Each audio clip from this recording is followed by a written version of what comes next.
Yon mga tropa, meron na naman akong bagong na-discover dito sa ating QM23 doon sa pagpapalambot ng trigger assembly niya. So, bukod doon sa tutorial na tinuro ko dati yung pag-adjust dito sa kanyang stick, meron pa ako isa na-discover.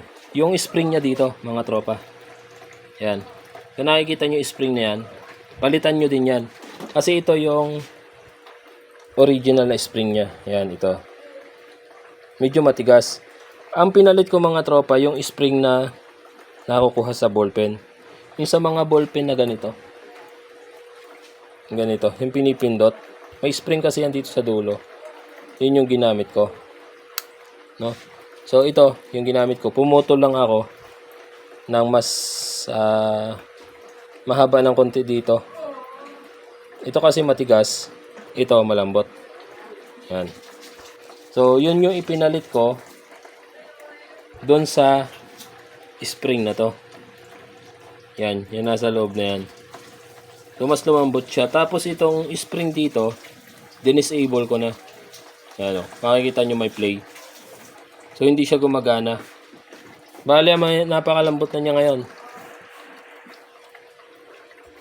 Pagka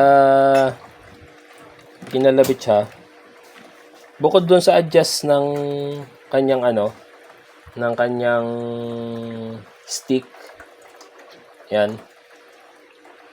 So, nag-adjust pa rin tayo dun sa lambot na spring. Bali, pinalitan natin. Ngayon, napakalambot ng mga tropa. Ayun. Pakita yan. Nasagi ko lang. Pumutok. Yan o. Ganun kalambot. So, tahimik naman yung unit natin gamit yung 3-inch silencer. Yan mga tropa. Diba? Ang lambot niya. Mas malambot pa ito kumpara dun sa ginawa kong tutorial dati. Siguro na as in talaga mas malambot siya ngayon. Halos wala siyang wala siyang tension pagka kumalabit ka. Makikita niyo pag pinalitan niyo tapos i-disable niyo to, itong spring na to. Huwag niyo nang alisin. Bari wag niyo lang paganahin kasi pagka pinagana niyo yan, tumutulak pa yan pag kumalabit ka. So, ang magdadala ng spring ngayon is yung nasa hulihan lang. Ito. No?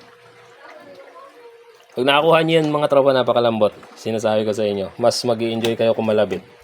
Kumpara dun sa dati na na tutorial ko. Ayun nasagi lang na nitong cotton buds natin. Kaya, diba? Napakalambot. Ang sarap gamitin ngayon. Nag-i-enjoy nga ako paglaruan So, napakalambot yan. Yung cotton buds na yan, mga tropa. Hindi yan yung made of kahoy.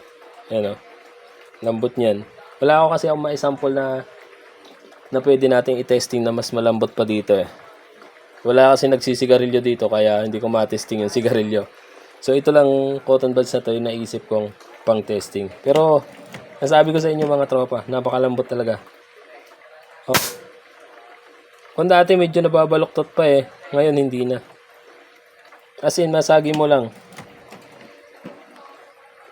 Try natin laglagan ng pellet. Wait, maghahanap lang ako. Wait lang. Ayan mga tropa. Subukan natin laglagan ng pellet kung siya, puputok. Ay, hindi tumama. Hindi tumama mga tropa. Ay, hindi kaya. Hindi pala kaya. So, ito lang talaga.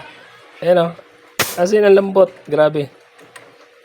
So, mag-enjoy kayo dito sa bago kong na-discover sa kay Tupa QM23.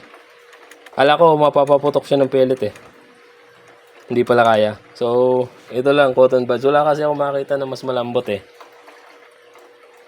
mga tropa, hinakita ko. Tornilyo. So, medyo magaan lang siya. Mas mabigat pa yung tornilyo na dalawa dito. Ito iti-testing natin. Yan. Testing natin Yan, ganyan lang Halo sa malapit lang. Kita pa sa video Try natin ilaglag. Hindi tumama sa trigger. Wait, patamaan natin. Ayun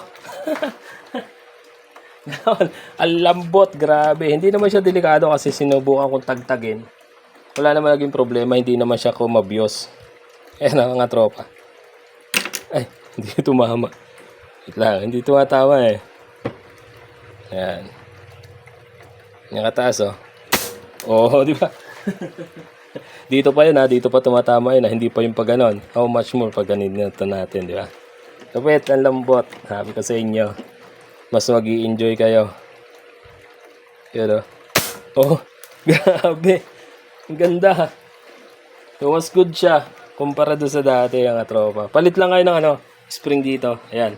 Bagong idea na naman yan ha. Oh, palitan nyo lang yung spring na yan. Tapos yung unang tutorial ko, yung adjust nitong stick niya. Tapos is disable nyo to. Grabe. Lambot. Tatalunin pa yata yung mga pang-competition. Yan. Pero sa tama, hindi ko masabi pa na pwedeng ipang-competition, no? Sa trigger lang tayo. As in, malambot mga tropa. Ayan na, QM23.